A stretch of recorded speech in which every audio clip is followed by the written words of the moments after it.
Aaron Rodgers has been missing from practice. The Steelers are acting like he's already their QB1, and a 60% chance comment has left fans more confused than ever.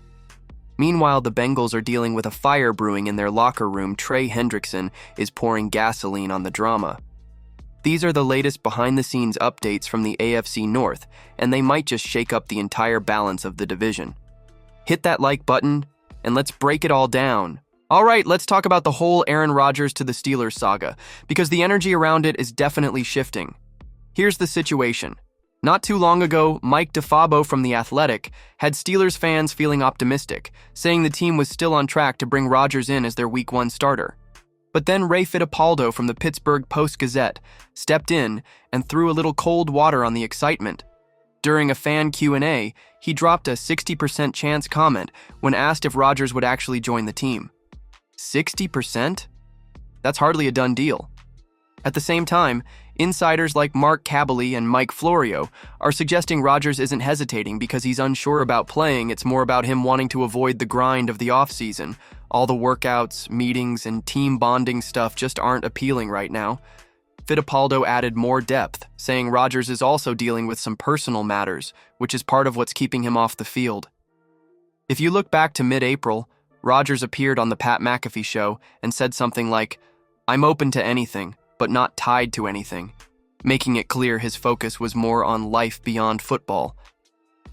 According to Albert Breer from Sports Illustrated, maybe all this uncertainty would have looked different from the start if we knew the full story about those personal issues. Still, it's hard to ignore how the Steelers have been acting this offseason. It's like they already think Rodgers is on board, or at least had some kind of handshake deal. Right now, Mason Rudolph and Skylar Thompson are ahead of rookie Will Howard on the depth chart. Not exactly a dream QB room. There's also been some chatter about Kirk Cousins, but with a no-trade clause in his contract, he'd have to actually want to go to Pittsburgh. And who knows if he's okay being Rodgers' backup plan. Diana Rossini recently said that after talking with people inside the Steelers organization, she got the feeling they're feeling good about Rodgers being the guy come September.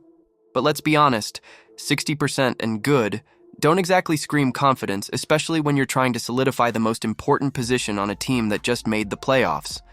So, will Rodgers actually join the Steelers, or is this all smoke and mirrors? Drop a comment, because the real fire right now is burning in Cincinnati's locker room. The AFC North is heating up, and while the Steelers are trying to solve their quarterback puzzle, their rivals are quietly, or not so quietly, facing internal issues that could turn the entire division upside down. Let's talk about the Bengals and the looming crisis within their defense. The Bengals' defense could be on the verge of collapse due to a contract standoff with star pass rusher Trey Hendrickson. This guy isn't just another name, he's the heart of their defensive line. And now, he's fed up. Reports say Hendrickson wants a new deal worth over $30 million a year to reflect his production and the booming market for elite edge rushers, and he's not sugarcoating things anymore. He spoke to the media this week and flat out said, "It's gotten personal." Yikes. He hinted at poor communication from the front office, dropped cryptic comments about ownership meetings, and even mentioned a bizarre text he recently received.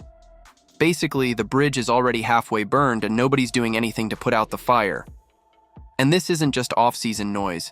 This team missed the playoffs last year, despite having Joe Burrow and Jamar Chase putting up numbers. Their defense just didn't deliver. If this Hendrickson drama spirals, or worse, if he holds out, the Bengals will have to rely even more on their high-powered offense to win weekly shootouts. Meanwhile, Baltimore's still rolling with Lamar Jackson, an improved wide receiver group, and a defense anchored by Roquan Smith. Cleveland's quarterback room is a chaotic mess, looking like a crowded bus stop. So Pittsburgh's real threats are still the Ravens and Bengals, but the Bengals? They're in danger of falling apart from the inside before the season even starts. And over in Pittsburgh, the TJ Watt situation is quietly brewing too. He's still under contract, but the edge rusher market has exploded, and the Steelers probably missed their chance to lock him in long-term at a cheaper rate. Now, they might be looking at a massive extension, just like the Browns are with Myles Garrett. Bottom line, the AFC North is a pressure cooker. And in Cincinnati, if they let Hendrickson stew too long without a new contract, it could blow the lid off their entire season. Rodgers might show up out of nowhere, but this cloud of uncertainty isn't helping. And if the Bengals lose Hendrickson, they better hope the rest of their defense doesn't completely fall apart. Subscribe so you don't miss a single Steelers update.